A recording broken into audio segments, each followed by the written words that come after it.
Good morning बच्चों, मैं राजीव अवस्थी। हमारे YouTube channel make learning your passion में तुम्हारा स्वागत है। और आज की इस वीडियो में हम पशु पक्षियों का यानी पौधों का अनुकूलन बताएंगे। जैसे कि आप जानते हो, मछली कहाँ रहती है? पानी में। क्या ज़मीन पर रह पाएगी? नहीं। पक्षी कहाँ रहते हैं? आसमान में। क्या पानी में रह पाएंगे? नहीं। तो क्यों नहीं?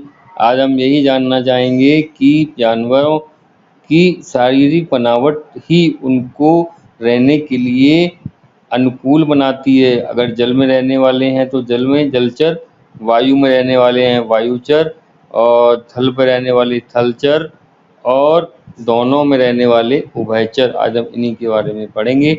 वीडियो अच्छा लगे चैनल को लाइक और सब्सक्राइब अवश्य करें। धन्यवाद। इवनिंग बच्चों, आप तस्वीर में जानवरों के चित्र देख रहे हैं। इनके नाम आपको पता होंगे। जैसे कि आपने एक चित्र देखा है, ये शायद बतख, यह बतख का चित्र है, यह उल्लू का, यह हाथी का, और यह लोमड़ी का, यह घोड़े का। इस तरह के यह बहुत सारे जानवरों के चित्र दिए गए हैं। यहाँ दिया गया है शेर का, एक बिल्ली का, गाय का।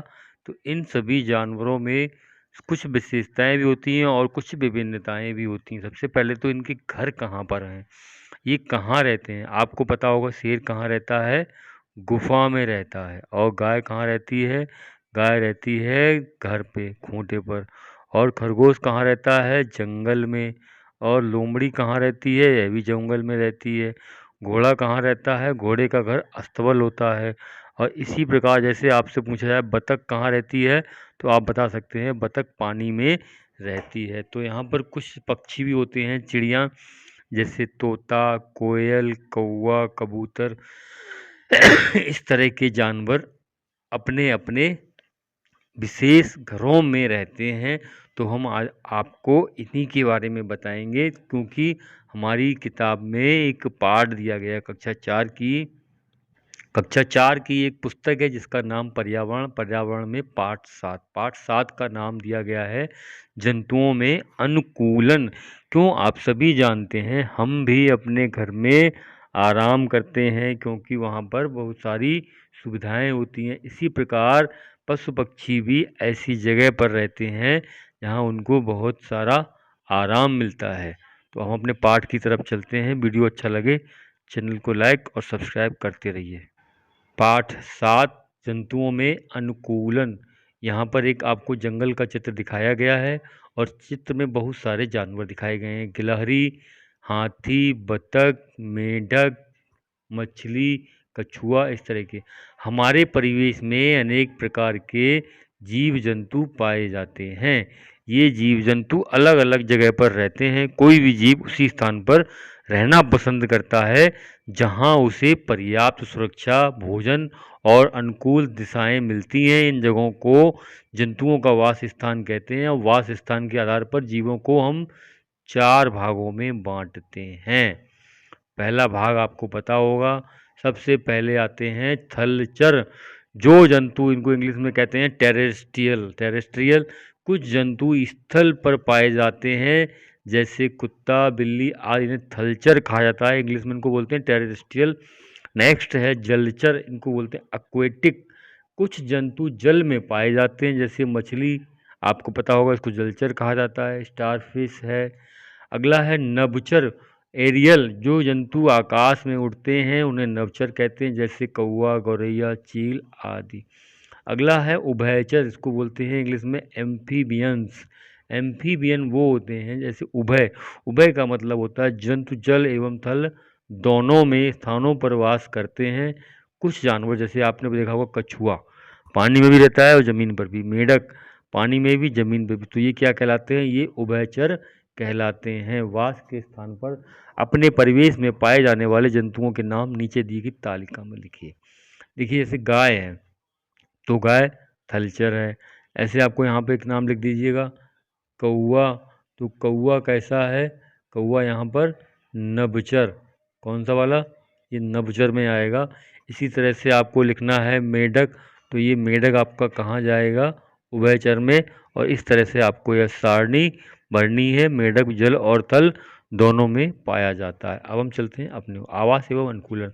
देखिए, प्रत्येक जीव में उसके परिवेश के अनुरूप तालमेल स्थापित करने के लिए होने वाले परिवर्तन को अनुकूलन कहते हैं। जैसे कि मछली का शरीर जल में रहने के लिए उपयुक्त होता है, तो अब इसको मछली का अनुकूलन कहा जाएगा, क्योंकि उसका शरीर पानी में रहने के अनुसार होता है। आती है बात, यहाँ पर हम 4 चीज़ें लेके चलते हैं। पहला तो होता है भोजन की उपलब्धता, दूसरा वातावरण, तीसरा प्रजनन और चौथा शत्रुओं से रक्षा। आपने देखा होगा हिरन के पैर मजबूत और पतले होते हैं, लेकिन और सींग भी उसके मजबूत होते हैं। क्या होता है कि वह भागने में बहुत तेज होता है, क्योंकि वह शेर जब उसका पीछा करता है तो वह सैकड़ों मील भागता रहता है, बहुत तेजी से, कई मील की चाल से। तो अनुकूलन के कारण ही कुछ जंतु थल पर, कुछ जल में अपना वास स्थान बना लेते हैं, परंतु कुछ विशिष्ट लक्षण या शारीरिक संरचनाएं होती हैं, उन्हें स्थान विशेष में रहने में मदद करती हैं। आओ जाने जंतु किस तरह से विभिन्न वातावरण में अपने आप को अनुकूलित करते हैं। अब बात आती है सबसे पहले जल में रहने वाले जंतु की। इनको हम बोलते हैं जलचर यानी एक्वेटिक। जल में रहने वाले जंतु जलीय जंतु कहलाते हैं, जैसे मछली, ऑक्टोपस आदि।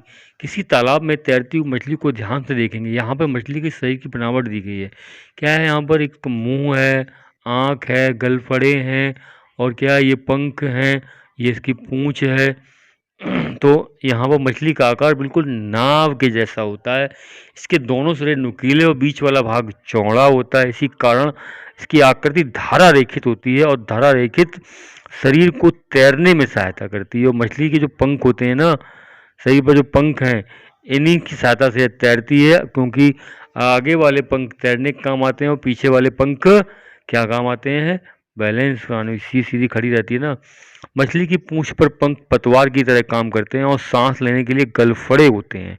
उससे पानी लेते हैं और पानी गलफड़े से निकल जाता है, और उसमें जो ऑक्सीजन होती है वो शरीर में चली जाती है। गलफड़े, पंख तथा धारा रेखित शरीर मछली को जल में रहने के अनुकूल बनाते हैं। 3 चीज़ें बताई, गलफड़े पानी से सांस लेता है, पंख जो उसको तैरने में काम आते हैं, और धरा रेखित शरीर जो नाव के आकार बनाता है। मछली बार बार अपना मुंह खोलती है और बंद करती है, पता है क्यों? मछली के मुंह में जल प्रवेश करता है और गलफड़ों से बाहर निकलता है, और जल में घुली हुई ऑक्सीजन को गलफड़े सोख लेते हैं। इस तरह मछली पानी में श्वसन करती है। जब मछली को जल से बाहर निकाला जाए तो जीवित नहीं रह पाएगी। यहाँ पर कुछ दिए गए हैं, देखिए एक बतख दी गई है।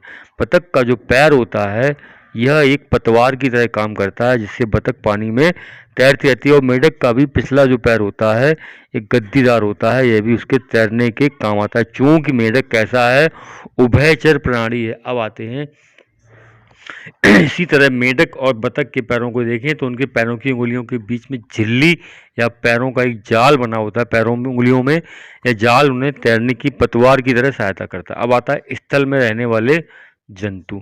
देखिए, जमीन पर रहने वाले जंतु स्थलीय जंतु कहलाते हैं। स्थलीय वास स्थान में कई विविधताएं हैं, जैसे घास के मैदान। चित्र में आप देख रहे हैं ये जो प्राणी हैं वो कौन से हैं, ये जलचर प्राणी हैं, जैसे स्टारफिश, कछुआ, मछली, मेढक, और ये दरियाई घोड़ा बोला जाता है, जैसे समुद्री घोड़ा।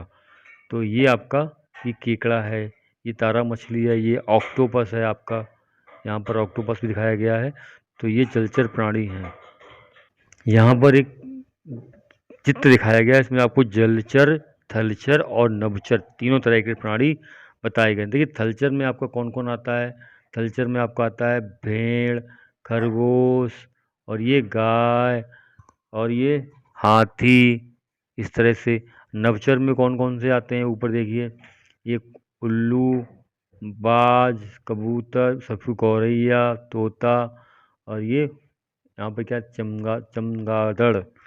इस तरह से अब आप देखते हैं जलचर में क्या है, मछली है, मेढक है, स्टारफिश है, और ये जो है उभयचर में आता है, कौन, मगरमच्छ। अच्छा, तो अब हम चलते हैं अपने टॉपिक। अब आता है मैदान में रहने वाले जंतु। देखिए, स्थल में जमीन पर रहने वाले जंतु स्थलीय जंतु कहलाते हैं, टेरेस्ट्रियल। स्थलीय वास स्थान में कई विविधताएं, जैसे घास के मैदान, घने जंगल वाले क्षेत्र, मरुस्थलीय क्षेत्र, पर्वतीय क्षेत्र आदि। देखिए, मैदानी भाग में रहने वाले जंतु, क्या आपने कभी सोचा कि घास के मैदान समाप्त हो जाएँ तो शेर पर इसका क्या असर पड़ेगा? बिल्कुल पड़ेगा भाई। शेर वन में अथवा घास के स्थान में रहता है। वह एक शक्तिशाली जंतु है जो हिरन जैसे जानवरों का शिकार करता है, और शेर का मटमैला रंग उसे घास के मैदान में छिपने में मदद करता है। चेहरे के सामने की उसकी आंखें उसे वन में दूर तक शिकार खोजने में सहायता करती हैं।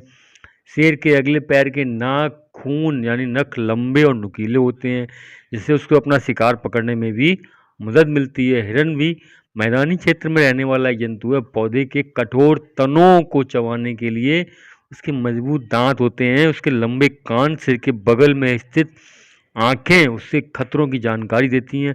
उसकी तेज गति उसे शिकारी से दूर भागने में मदद करती है। देखिए यहाँ पर ये आपको हिरन दिखाया गया है। इसके पैर, उसकी आंखें, उसके कान, कहीं से भी आवाज आती है फर से कान उसके जो होते हैं, तुरंत सर घुमाता है और झट से भागना शुरू कर देता है। तो ये स्थलीय जंतु की बात आती है। अब कुछ अन्य स्थलीय जंतु, जैसे आपने देखा ऊंट। ऊंट को रेगिस्तान का जहाज कहते हैं।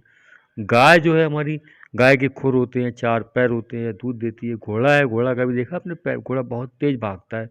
अच्छा, कुछ जंतु उनके पैरों के चित्र दिखाए गए हैं, ध्यान से देखिए। इनकी पैरों से क्या आपको अंतर देखने को मिलता है? ऊंट के कूबड़ में भोजन बसा के रूप में संचित रहता है। भोजन न मिलने पर कूबड़ में संचित बसा का उपयोग करता है, ऐसे वो पानी का भी स्टोर कर लेता है। ऊंट रेगिस्तान में कई दिनों तक बिना पानी के भी जीवित रह सकता है। यह अपने आमाशय में स्थित विशेष थैलियों में पानी संचित कर लेता है। रेगिस्तान में ऊंट सामान पहुंचाने और यातायात के साधन के रूप में बहुत उपयोगी होते हैं। ऊंट के पैर लंबे और गद्दीदार होते हैं। इनके पैरों के ये लक्षण उसे मरुस्थल की रेतीली भूमि पर मीलों चलने और दौड़ने में सहायता करते हैं। देखिए यहाँ पर फिर से ये रहा आपका ऊंट। ऊंट के पैर गद्दीदार, ये बालू में धंसते नहीं हैं। और ये इसका कूबड़ है, जो कूबड़ में ये बसा और पानी संचित कर लेता है। कई दिनों तक भोजन न मिले तो यह फिर भी जीवित रह सकता है। इन्हें भी जाने, अनेक प्रकार के सांप, मकड़ियाँ, चूहे, कीट, छिपकली आदि पत्थरों के नीचे छिद्रों और दरारों में रहते हैं। इन जंतुओं में अधिकांश की त्वचा मोटी होती है, इसलिए इनके शरीर से पानी का हाश यानी पानी कम बाहर निकलता है। टहनियाँ घास, फूस, बाल, रुई, कपड़े, रेशे आदि की मदद से बनाते हैं। कुछ पक्षियों के बारे में यहाँ पर अब आता है। नभचर प्राणी, वो प्राणी क्या होते हैं, इनकी खास बात क्या होती है? इनका शरीर हल्का होता है।